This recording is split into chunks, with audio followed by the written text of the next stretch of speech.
একজন দার্শনিক নৌকায় চড়ে যাচ্ছে কোথাও। তো নৌকায় চড়ে যাচ্ছে দার্শনিক একা। মাঝি নৌকা বাঁধছে। দার্শনিক মানুষ তো, মাথার ভিতরে দর্শন গিজগিজ গিজগিজ করছে। কথা বলার লোক পায় না। এখন মাঝির সাথেই কথা বলার সিদ্ধান্ত নিল শেষ পর্যন্ত। তা মাঝি, কত বছর নৌকা চালাও? তা তো বহুত বছরই এই জীবনটাই কাটাই দিলাম।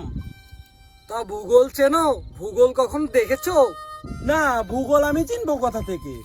আমি হলাম গরিব মানুষ, এইগুলো ধনী মানুষের কাম কাজ, তারা হয়তো খাইটাই, আমি কখনো দেখেও নাই খাইও নাই।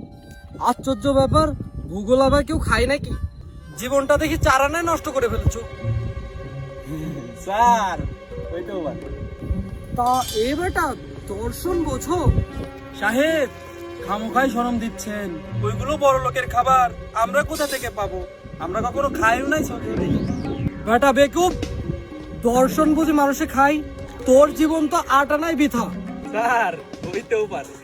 তা তুমি তো বেটা শুধু হাসোই, ইতিহাস চেনো তুমি? স্যার, এই যে একটা কথা বলছেন, যেটার সাথে আমার জীবনের একটা মিল আছে, আমি খাইছি। খাইছি মানে? সেইটা হলো, আমার বাপ গরিব ছিল, কিন্তু শীতের মৌসুমে আমার বাপ পাতিহাঁস জবাই করে আমাদের খাওয়াইতো। আর বিয়ের পরে শ্বশুর বাড়ির থেকে রাজহাঁস জবাই করে খাওয়াইছিল। কিন্তু ইতিহাস তো খাই নেই। সেইটা কি হুজুর? আজব তো, ইতিহাস বুঝি মানুষে খাই? তোমার জীবন দেখি 12 আনাই বৃথা।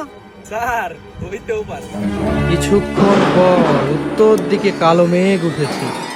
আকাশ থমথমে ভাব। নদীর ভিতরে তুফান সৃষ্টি হয়েছে। তা স্যার, সাঁতার জানেন? না না, মাঝি সাঁতার তো জানি না। অতঃপর মাঝি দার্শনিককে বলল, ভূগোল, দর্শন, ইতিহাস, এই 3 সাবজেক্টে আমার জীবন 12 আনা বৃথা। এখন তো দেখি এক সাবজেক্টে 16 আনাই বৃথা আপনার। তখন দার্শনিক মাঝিকে বলল, কেন? কেন? আকাশের যে পরিবেশ, মেঘাচ্ছন্ন পরিবেশ, এখনই বৃষ্টি নামবে। আমি তো আমার চারে না নিয়ে আমি ডাঙায় সাত দিয়ে চলে যাব। আপনি আপনার ইতিহাস পাতিহাস নিয়ে কিভাবে ডাঙায় যাবেন? আপনি এখন মরেন মিয়া।